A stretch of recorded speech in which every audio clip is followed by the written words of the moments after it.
This is the Mindful Black Journalism Conversations podcast and newsletter. Mindful stories and methods for 2XG members who want to learn more about journalism and mindfulness.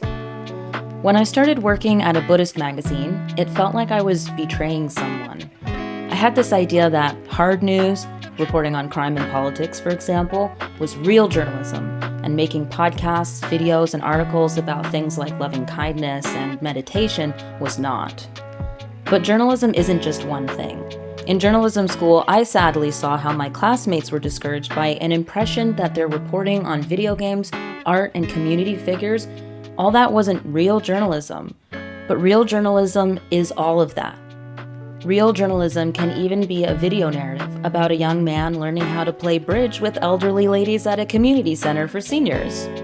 Speaking of, I talked to Michael Newman, a mindful journalist and former Global BC community reporter, about how he brings mindfulness into his work, why the newsroom wasn't a suitable container for that work, and how mindful journalism can transform our relationship with the endless media we're exposed to each day. We talked about the unspoken rules of the newsroom, the importance of subjective experience in journalism, developing an intentional relationship with media as a consumer, and how to improve your ability to make sense of the world. Hi, Michael. Sandra, great to be here. Great to be with you. I'm so glad to have you on finally. We've been in touch for a while, and I was so thrilled to meet you because you are one of 3 mindful journalists that I know of, including myself. Yes. So, we're a small bunch.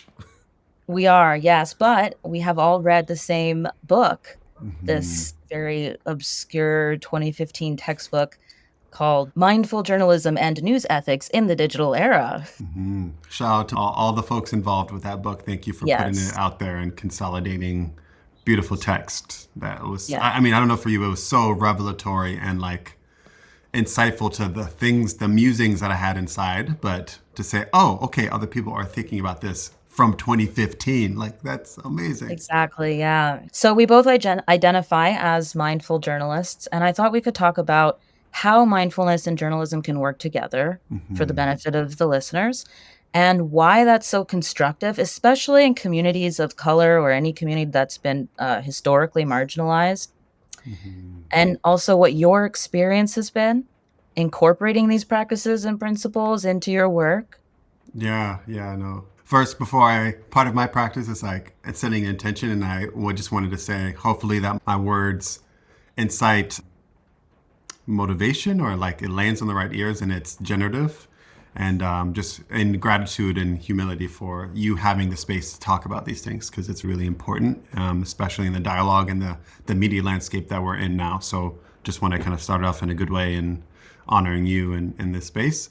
So in terms of me and my story, I kind of slid in through the back door. I like to say I didn't go to journalism school. I went to school for entrepreneurship management and political science, but I always had a bent for like emceeing events and emceeing gigs, and I had just a love of culture and dialogue. And so when I went to the University of Central Florida in Orlando, and I was the face of the University of Mr. UCF. So it's like a 55,000 person campus. And so when dignitaries would come to campus or musicians would come and perform on campus, I would be the one on stage, like emceeing and hyping the crowd, right? So that kind of opened up a lot of different doors for like just showing up and starting conversations. And someone said, hey, you should do this for TV. And I was like, what? I thought you need to I don't know how to do that.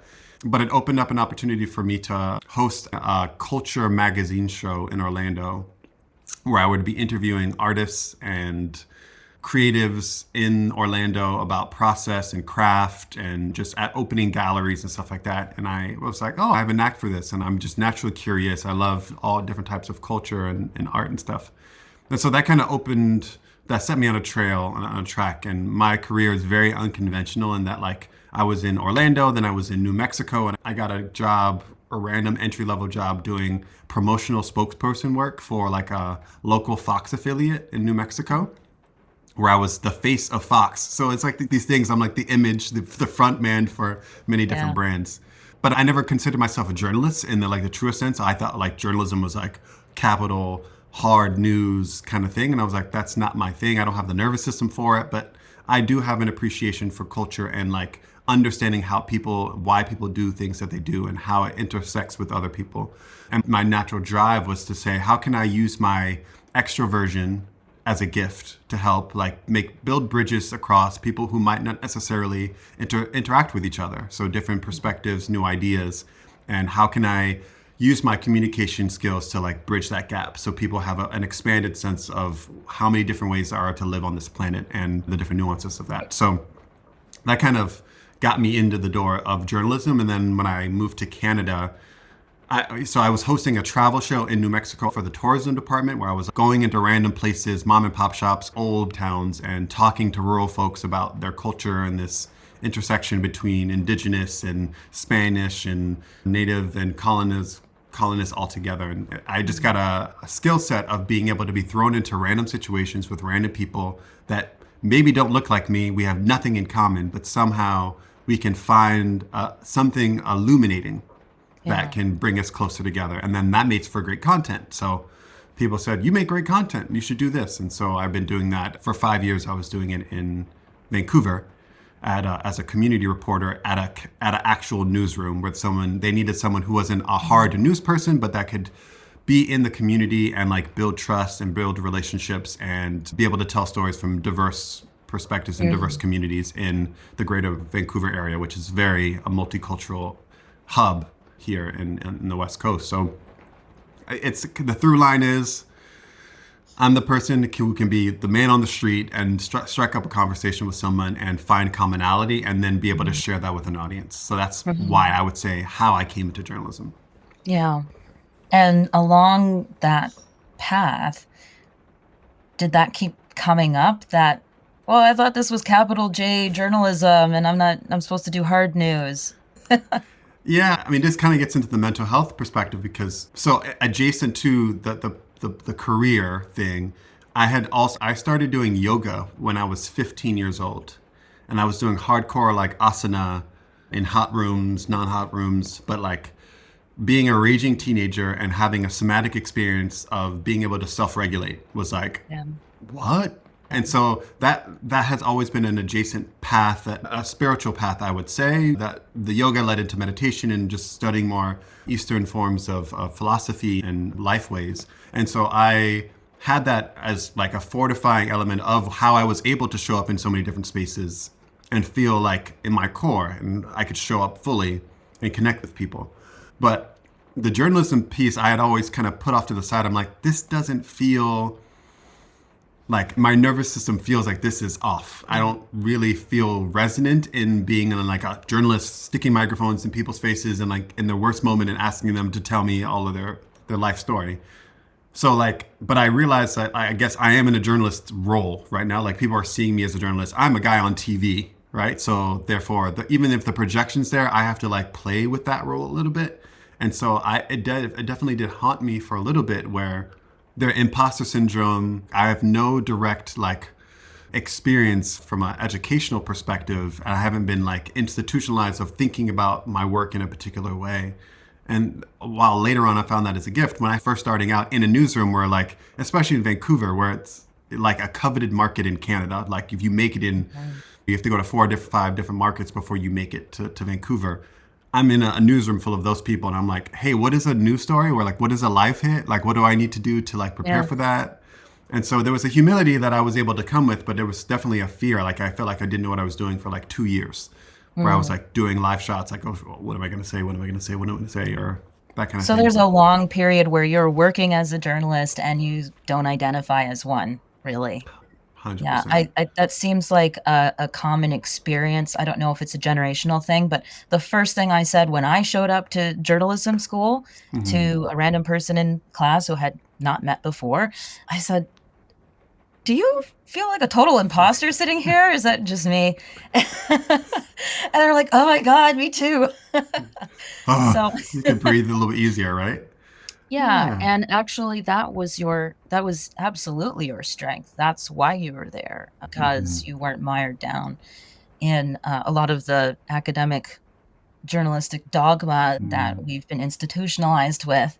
Mhm. And it's interesting how during this journey you come to yoga, just kind of parallel timeline. At the same time you're entering into yoga, you're not really seeing yourself as a journalist, but just as a person who's fulfilling a role. Yoga helps you fulfill that role by regulating yourself and tapping into the meaning of what you're doing. And that leads into mindfulness kind of naturally. Were you introduced to that through yoga, or Yeah. did you seek that out? I no, it was a natural instinct. Like I was the kid when I was in high school, sitting in the Barnes and Noble in the esoteric aisle, just reading like random books on breathing, meditation, and those kind of things. So that was like that's my personal history, right? Yeah. So when I was growing up, like that was just kind of in the background of my formal like philosophy, and reading all these great thinkers was just kind of informing who I was and how I moved through the world. But this was like early 2000s, before being into Eastern philosophy was cool and mainstream. So I never really brought that into the work per se, but I could see how when I walked into a room, like it was a difference in when other people walked into a room and how they presented themselves, especially from a career perspective. Like I started doing yoga when I was 15 years old, before I knew what I wanted to do with my life. But I knew, like, if I knew that this helped me stabilize myself and feel a sense of wholeness and completeness and groundedness. And that practice allowed me to open up to do things that I maybe was afraid of, or being more vulnerable, or like ditching my degree and trying something completely new. Like that ability to be agile, and that neuroplasticity that comes with yoga asana, but also the meditation. So I was doing pranayama, which is another one of the different limbs of yoga, and breathing and meditation was kind of hand Yeah. in hand. And then the John Kabat-Zinn, that era of entering into the Mindfulness mainstream, movement. the mindfulness movement became more of like a commonplace name, or it's like, okay, yeah, I do that. So people are cool with that. Right. I can share that, Oh, we're right? cool So now. we're cool. I'm safe. Okay. Yes, that's Yeah. so true. And so earlier you mentioned that you don't have the nervous system to do hard news and you felt a Mm. little bit awkward in the newsroom. Can you describe what are some of the things that made you feel, I don't know what the word is not insecure, but I would say unstable? insecure. I would say that Yeah. insecure is a very accurate word, I would say. I guess when you've been doing something for so long, and like there's a whole interesting thing. Me working in TV, it's a very I don't know how it is in print, but like TV had this certain air of presentation, of performance, of like perfection that is kind of Austerity. austerity, Yeah. like no modulation of emotion. Like those things are very not. I'm a very creative and expressive person, so like me coming into a professional space where like this is the demarked culture of how you show up and do the work. And granted, everyone has been super kind to me in the newsroom and all the newsrooms that I've been in, but I just never felt like me as an individual, as a creative, expressive individual who's not trying to be locked into like a particular way of being, Mhm. it just felt incongruent with how I operate as a human. And so, and the reason why I kind of came to the career and the jobs and the opportunities of being a TV host and being on these random places, going up in gliders and horseback riding and talking to people in indigenous communities, like I realized like I don't look like any of these people that I'm talking with, but I realized that who I am and how I show up for people and how I show up for conversations is my skill set, is my strength. So I knew that was my core. So even if I was going into these spaces, I'm going to stay true to who I am, because that has what got me to where I am. But what are the practical skills that I need to be successful in this role? And that I think that's where this insecurity came from. Because there's no pedagogy, there's no rule book that I was following. It was all very intuitive. Versus other people doing a live hit or doing a story, they could do that in like 2 hours, where I'm literally like scratching my head, like, okay, what's my opening line? Or how many clips or shots do I need to use to make a full story? And like, does this feel good? Am I missing anything? So the insecurity came in the process and the practical lessons of creating what a story was, or the pieces that go out to the public. I could start a conversation or have a podcast or do a dialogue any day, but the 3 minute or 2:45 pack on TV is like a very formulaic thing. And I always felt a little bit, I don't want to do this wrong. Restrained by that. Restrained. Yeah, yeah. Yeah. And Can you think of any examples of specifically what are some of the rules? Maybe they're Hmm. unspoken rules that you learned in the newsroom. Yeah. One of the things, I mean, this unorthodox thinking that I approached, like, what is news? Like, there was a question I kept on asking people. I'm like, well, how do I Right. classify this as news and this not news? Like, this is interesting to me, but like, is it news? They're like, oh, yeah, it's not really newsworthy. Like, what does that mean? It's Yeah. like things like that are super subjective, but in the water that we're swimming in journalism, what news values are. I didn't learn what those five Yep. timeliness, all that stuff. I didn't know that.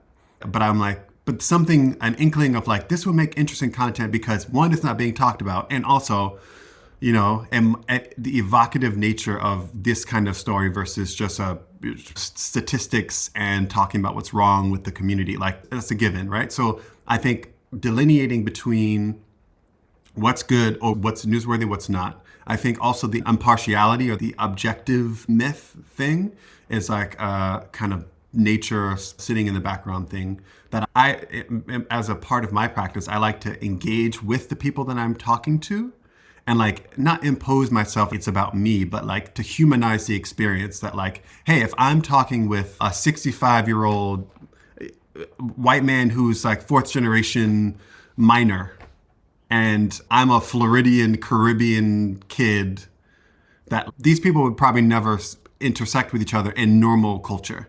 But like I have this platform in this video, and I feel it would be more impactful for me to model how we can have a congenial conversation and find common ground and understand and witness each other in a beautiful way. And then what that content could do, right? So Yeah. that there's a mentality of me saying, no, I want to impose myself in this because it could be actually helpful and generative Yeah. and other than the content itself. So there's a lot of sub things that I had to figure out how to do in a news context that I didn't have those constraints doing the TV hosting thing. So that was an interesting thing where they never said I couldn't, but it was more of like the culture is, oh, actually we don't use music and we don't impose ourselves. It's not about us. It's about the subject. So Yeah. stuff like that was, I guess those two things were pretty big sticking points for me that I Yeah. had to like work with. What are some of the restraints from the newsroom culture that you don't want to carry forward with you in your career? There's this bias we have as journalists, especially when we're kind of groomed to think that we are capital O objective, that we're observers of the world around us and we have no relationship to it.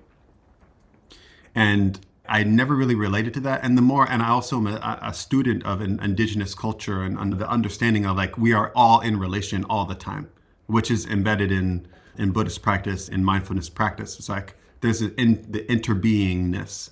So if we're psyching ourselves out thinking that we're just objective, going through the world looking for things and talking about things, there's a disconnect, there's a removal from those things. And I think what I've observed is that people, like the audience, feels like they're being talked down to or that they're being talked at. And Hmm. especially in marginalized communities where that being talked at or talked about from a lens of less than or those people who are bad or those people who have these problems, it's Hmm. this removal that causes the polarization and this feeling of like not owning the whole because a lot of the systemic issues that we're facing intersect with all different people in different communities. So it's a long-winded way of saying I don't want to hold that feeling of isolation, sitting in an ivory tower or bubble, removed from my subjects. Because the act of intersecting and interrelating to each other, even from a conversation, from an interview, it's an intersubjective experience that you're holding. And that's, for me, that's sacred. Like I'm Hmm. witnessing you as a human in your subjective experience. And if Yes. I'm trying to stand as a cold observer, I'm not allowing your truest self to emerge. If I can suspend my judgment, suspend my objectivity, and really be like, how can I hold space for your subjectivity in a real way? That's when I found I can get the best, juiciest stuff that actually transmits something deeper and more subconscious in the content that you put out to the public. Mhm. That's what I've seen the most success. It's like, wow, I Right. really And felt something. that you felt something. Yes. I think that is the beauty of the medium, of media in general, that it has the potential to create an experience in another person that they wouldn't have had otherwise. And that's where the opportunity is to use that power for good, Right. to heal people, give them something that's healing rather than destructive. And I don't remember the origin of this phrase, but in school we were taught about the view from nowhere. Yes, yes, that book is beautiful. Yeah. It feels very much like that. I think an example that I came across recently was from Being Black in Canada, CBC series. It's very popular nationally. They had a story that was written completely first person. It was a great story. I said, wow, who did this? And it had no name. It was just Being Black in Canada. You know, when they say like by staff, it's not given to a particular person. But in this case, it was pretty absurd because it says I in it over and over, and we don't know who the I is. And it made me think of that view from nowhere, trying to provide this view as if you're omnipresent is absurd. And trying to pretend that there's no journalist there with a subjective experience that's making judgments about everything happening, it just seems ridiculous. Right. And yeah, that's fascinating. And because it's so built into the framework of how we operate, I mean, I think it takes some critical analysis. And so I think this is where the mindfulness is really interesting, because the radical self-analysis or the self-reflection that allows us to see like the meta narrative that we're working in at any given moment. It's like once you do that for yourself, you can do that for others. You can do that for other in other spaces, because you have done it for yourself in your own psyche. It gets like really Yes. meta, right? But for Yeah. people who have not done that, it's hard to articulate how you would be able to separate those two things. Yeah. It's Yeah. actually, you know what? I should share this anecdote from today. So Yes. I work for Lion's Roar, Buddhist magazine, and today we're looking at some clips from previous talks. And I think his name was Dan Zigmund, was talking about how, in the light of being in the field when like it's going down and stuff's happening. For example, I think he was referring to the murder of George Floyd and how silly it might seem to sit down in the middle of that and meditate. Isn't that immoral? Someone asked him.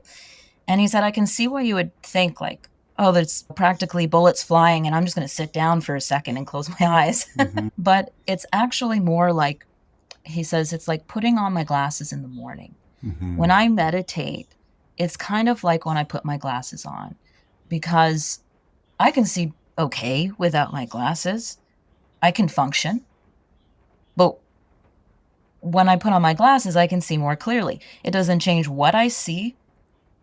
It doesn't save George Floyd. It doesn't change what's happening or what I see, but it changes the clarity with which I'm able to experience it. And so I wouldn't get in the car and drive without my glasses on. Right. So why would you get out into the field without your glasses on, right? That's the meditation, the ability to see the seer.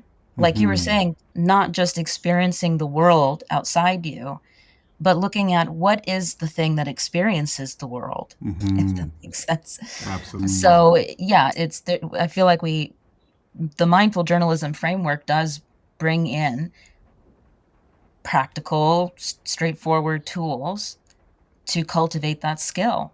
And it seems like you've been cultivating that skill all along. That's a strength, I would say. I hold that it would be great to have more journalists who are not formally trained, who are trained in the school of life.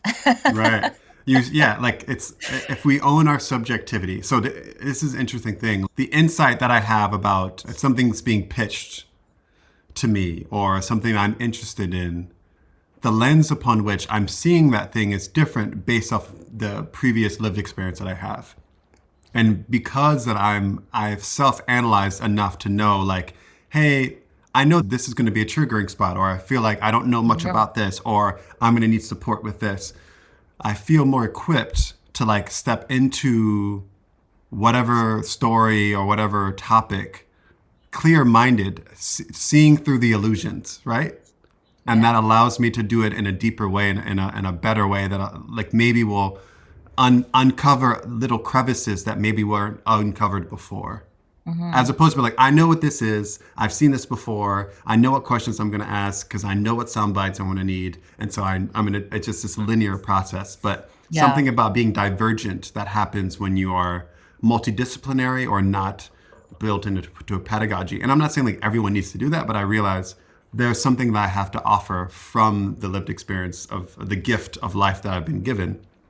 And the me doing community, like I was a community reporter, community journalism, and how that is benefic and positive. What are the things that are bringing people together? And that optimistic connectivity is what made me so great at that job. Is because I'm like, oh, I need to talk about these folks.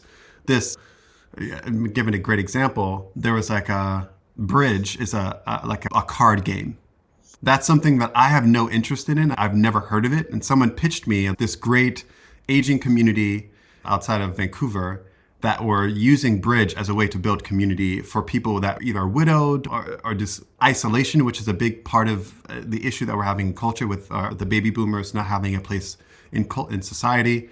They're building a whole network and relationship of people doing that. And that pitched to me, I'm like, how interesting would it be for me, a 30-something black guy, to sit down at a table with, a bunch of 65-year-olds playing bridge? And that content was like so interesting. But like if you gave that to a normal newsroom, you just pitched it and the main news desk, they were like, yeah, that's cute. That's not Right. newsworthy, right? Like I see that as like I can juxtapose myself, my lived experience, what I don't know, and utilize that to create something new and different. And I really want to embody a type of journalism that is a creative act. That's not Yeah. just a rote process. And I think that's a kind of a delineation between like normal, I would say mainstream news is like it's very scripted and it's very, Yes. It's literally so formulaic that we 100% can write the story before we get to the event. I don't think a lot of people realize that before you go to the protest, you're going to say it went really well or it went really bad. So you yeah. can write that draft beforehand and say, insert quote here. You could even write, I think it's unjust, end quote, and then just fill it later because you know somebody there is going to say that. Right. And then you're through that formulaic process, you're completely closed off to what might actually happen that might be totally outside of your expectation. And you miss the opportunity to bring any sense of subjectivity into it that might reach other people. And wow, there's certain people who are suddenly interested in bridge. Like a whole subsect of young people that like Yeah, of never young knew people, bridge, right. right? Yes, and I can appreciate that because one of my friends, her mother is I think she's an international bridge champion, and that is Wow. a complicated game. Oh, it is very, I learned it. This is how you stay with it, like It smart. is, yeah. I want to know a little bit about why you left the newsroom in the end. I guess not having career aspirations as being the journalist or being the anchor person and delivering hard news, I was not really attached to being that. And I think there just came a time where I wanted to live a more values aligned life, just from a lifestyle perspective. And the schedule of the day in, day out grind. I mean, granted, for me, I didn't have day of deadlines every single day because I was doing different kind of community work. And a lot of that was trust building and relationship building. But there's still like this, I wanted to feel part of a team, part of a whole. And I work better in those kind of spaces and also getting feedback. And that's hard to get in the conventional newsroom these days because it's churning out content so much. And so it was an amicable departure with the newsroom. I still have great relationships there, but I felt like I needed some space where I can be. I'm not constrained to the 2 minutes and 45 seconds or that particular format. Like I thrive in long form and dialogue and conversations, and I wanted to find a new iteration of expression that allowed me to do the work that has been my son culpa, my intention of being a virtuous extrovert, of being able to connect people in different ways, but just not within the confines of the environment of the institution of a newsroom that has very particular obligations, right? Like the business model is what it is, and it's becoming harder and harder to stay profitable in this environment where the proliferation of information in so many different platforms. So I'm like, maybe I would do well at a podcast or do something different. And so I was ready, like both life and career wise, I was like, I'm ready to do a pivot and do a trust fall, and trusting that what needs to come next will emerge. Again, comes from this mindfulness practice of like always having beginner's mind and not being Yeah. locked into anything. Anything can change and something new can emerge. Yeah, I mean, that actually makes me think about, when you go to journalism school, you eventually learn to identify as a journalist. And sometimes I think, man, if I couldn't use my eyes or my hands, like, what would I be? Because I'm so Mm. attached to that identity of being a journalist now. Hmm. But that is a huge principle in Buddhism and mindfulness, especially in Zen, the beginner's mind. To translate that into a journalism practice might be to actually consider the possibility that you don't have to be a journalist. And in the times that we're in now, from a career perspective and how economics are working, to be agile, right? Like, so us as journalists have a very particular skill set that we learn how to do. We learn how to to be with people, to extrapolate information and relay it to a bigger audience. That communication skill is so meaningful and helpful and can be applied in so many different ways. So I had a mental note to myself. I'm like, if I'm going to be of the utmost support of what wants to be, what wants to become, how can I show up in my best way to plug in where it's necessary? So how can I be of service? And I'm still in that emergent process now. But I also realized as journalists, another good skill that we learn is how to convene, the convening of disparate worlds. Hmm. And in its best case, what I love about journalism in its benefic sense is that it's a place of sense making, because we're like these, from a systems thinking perspective, we're like this change agent that can go into multiple different systems and relationships and organizations and like connect dots that maybe Hmm. those disparate networks wouldn't necessarily otherwise know. Hmm. So if we can capitalize on that and utilize that from an intentional perspective, that's okay. I see polarization is an issue. How can we use this convening action to help create sense making in places where it's not happening now? So these are things that I've learned from being in journalism. I can talk to random people and I can understand their context and understand their jargon and their lingo and how they operate. And I can regurgitate that and maybe bring that into a different space and see how they cross pollinate. That's Yeah. an interesting thing that can create different permutations of complexity, which I think we need more of now, especially in the diversity inclusion conversation. True diversity inclusion requires non-intersecting systems to really relate to each other. And I think that's Hmm. what I want to do more of. It sounds like it makes it also just more exciting and fulfilling for the journalist as well. It makes it a little bit more of a creative process. And I remember reading a journalist wrote a chapter in a textbook that I read about how a lot of journalists are like that awkward kid in school who was never part of any clique. And Yeah. that's kind of their strength as a journalist. The fact that, like you said, they're able to be part of something without being part of it, because they're Hmm. always kind of on the outside looking in, and they are able to provide that little glimpse of the inside. But what we don't see is that after that story's done, is the journalist is no longer part of that thing. And they Hmm. continue with that lonely awkwardness of, I'm going to jump into this, you could say click as an example, for a minute, do the story, and then I hop out. So the journalist is really robbed of the ability to, the sense of belonging. Yeah. And once upon a time, there was this thing called a beat, where Right. someone would write about mainly one thing. And that would be because if I mainly do city news, that's because I know everybody in the city. And I've been doing this for a long time. And I know, I have institution, or yeah, I think they call that like institutional memory, Yeah. where I'm one of the people at this organization who has the longest memory of that issue. I remember 20 years ago when that came up, you could say. And we don't have beat journalists so much anymore. So they don't belong anywhere. And I don't think there's any surprise that we also have fewer journalists now. It's like nobody really likes you, nobody really wants to talk to you, and you're not getting paid well. What's the incentive, Yeah. But you're right? helping, I think. They might say yes, other people might say no. It's an interesting intersection we find ourselves in, I think, in the journalism world. And yeah, we kind of are like a lone wolf. And I think if I could extrapolate something from my own inner experience of like having a formal practice, like keep on coming back to mindfulness, this fortification process of who am I? Who is the I that is operating here? And who do I belong to? And what am I caretaking, right? On a daily basis.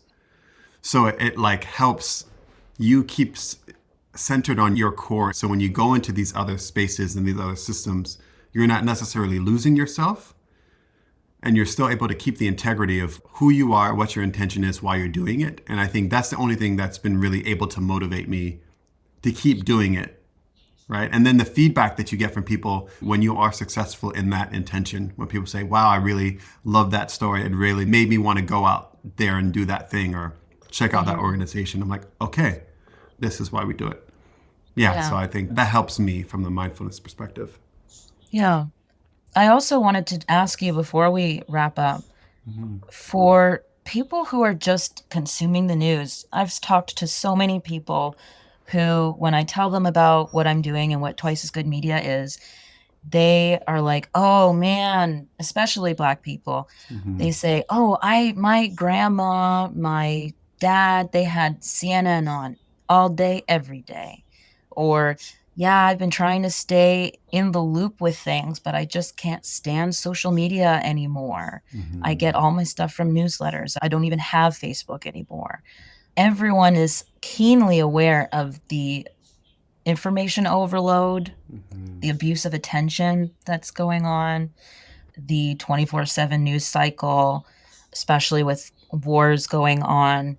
It's just never ending, and you're always wondering, what can I do? What should I do? Should I be doing something? Am I terrible for not doing anything? Maybe I should share this post then, and that will make me feel better. So what are your tips for people who are trying to stay in the loop and not end up paralyzed from taking any action? Yeah, it's a bit of a Rubik's Cube because we have this direct intersection of where we get our information is also where we get our belonging, right? Especially in social media, where before you had diverse relationships and networks in person, analog, where people went to the coffee shop and you got the news, you got different opinions. But now we go on Facebook to see our friends, to have community, and we're also sharing all the information or getting all the information from there. And in the attention economy, where the algorithms are actually designed to keep you hooked longer with dopamine responses, these kind of things that are like behaviorally engineered, it's hard to like tease out what is actually useful versus what is not. You have to wade through the muck to get to something useful, but at the same time, you feel obligated to be on there because if you're not there, then you lose your belonging. Yeah. It's a bit of a catch-22. So I think developing a more intentional relationship with the media we consume is the first step. And a lot of that comes from having a media hygiene. Actually start to describe and write down like your media diet, just taking inventory of what media you're taking in. And then the other thing I want to share with people is we need to resensitize how we engage with media. A lot of us are so disembodied because of that information overload, because we're just like walking through the world in a hypervigilant response because there's so much conflict and all these kind of things. And a lot of us are watching or engaging with content in isolation, either on our computer or on our phones. And it's a very cerebral experience. But when we can engage with things mindfully, and mindfulness is really an embodiment practice. People think it's a cerebral experience, but it's really an embodied practice when you're aware of what's going on inside of you and outside of you. So when you're able to do that, you can make better decisions, clear sight, right? That clear mind. So from an engagement with media, the more we can clarify where and how we're engaging from an embodied place, our body will tell us, our nervous system will tell us when it's enough. But if we're desensitized and we're disembodied, we're just going to keep watching. We're going to keep going down all the different wars and conflicts and Twitter trending things. So I like to get people into their bodies and then engage with it, see how it feels. How does it feel to watch that that news story about something happening in Yemen right before you eat dinner, right? Like, Mhm. just pay attention. If that doesn't feel good, then maybe you change your action to maybe watching that or needing to see certain kind of content in text instead of video, for example. Maybe that has a lesser effect on your nervous system, because what we understand about mirror neurons is that our brains can't distinguish between fact and fiction. It can't Mm. distinguish between what's actually happening to our physical body. Just because we're watching something from afar, it actually is responding. Our nervous systems are responding to it all the time. I know that because I woke up this morning still sad about a movie I saw last night. And I I was just love it. like, they were so in love. Right. Like the tear ducts is actual chemistry, brain chemistry that is secreted when we watch content. So again, like understanding what the physiological and psychological effects of the content that we take in, instead of it being so ubiquitous and just taking it all in with no filter, because it's actually having a physiological effect on us. Stress is a precursor for all these other kind of diseases and anxiety and all these kind of things. So yeah. So I guess to make it really clear, embody what you're doing, make boundaries of when you know what you're watching, when you have taken inventory and you're embodied, you've analyzed what makes sense, what feels good for you and what doesn't. And then I would say clarify what user interface you're using to get that. For example, people just by nature just go on Instagram and look for stuff or look on the internet and wade through things. There are different apps and stuff now where you can like, hey, I like this article. I want to extract this article and place it in, a Yes, portfolio. And then on Sunday afternoon, I'm going to right. dedicate 2 hours to engaging with the content that I need to be an informed consumer, to be an informed citizen, and then maybe a journaling practice to reflect. So you're actually ingesting and then integrating that information that empowers you to make a move, whether you can or not, right? Yeah. So it's a practice, That's an I think, more interesting intentional. idea. A news diary. Right. I always think about that when I listen to podcasts. I'm like, oh, there's so much good stuff. But after like the hour and a half, I maybe Mm. forgot the little piece in the beginning that I'm like, I want to come back to that and like explore that in my own psyche. This is another thing that journalists are really good at, is like you take the notes, but then you come back to it and you try to like make sense of all these different pieces. If we can help teach people who are consuming media to not be so passive, to actually engage with it, they will demand more of that kind of rigorous self-analysis Yeah. and that kind of thing, right? From the people that are giving them content. Because like, oh, this is great. Someone is really good at synthesizing information. How can you help me do that in a way that helps me think and then act in different ways? Take an inventory of the media you consume, get grounded in your body. And yeah, curate how you Yes. intake that experience. Curate or customize your what I always do is because as a journalist we experience this probably worse than anyone, the information overload. When I Yeah. first started doing the newsletter, I was doing a roundup of random Black news that I thought might be interesting, and I was having to read 72 articles a week so that I could share like a dozen of them, and it Wow. was taking me to a dark place. So what I do now is when I come across something that I think I might like to read, I have a plugin on my browser for Notion. It's basically a note taking app. And it goes into this little database. I just go add it to my link library and I can review that and browse it. Or maybe I won't. Later I could just be like, what's everything I know about insert keyword here? And there's everything I've come across that I either agreed with or wanted to look at later. The amount of information that we consume, I saw this study where they turned the processing power of the human brain into computer data terms, gigabytes and kilobytes. And the amount of information that the average person consumes in a day, from ads, conversations, social media posts, email, all the stuff you're doing all day at work, that amount is more than someone 500 years ago who is highly educated Wow. that they would consume in their whole life. Oh So my we goodness. consume in one day what like Francis Bacon consumed in his whole life. And he's a philosopher who created some of the foundations that our whole society is built on. Wow.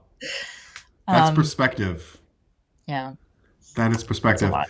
I'm a student also, and I really love. There's an organization called the Center for Humane Technology in the Yes. States. We had Yes. him on the Lions Roar podcast, actually. Randima Yeah. Fernando.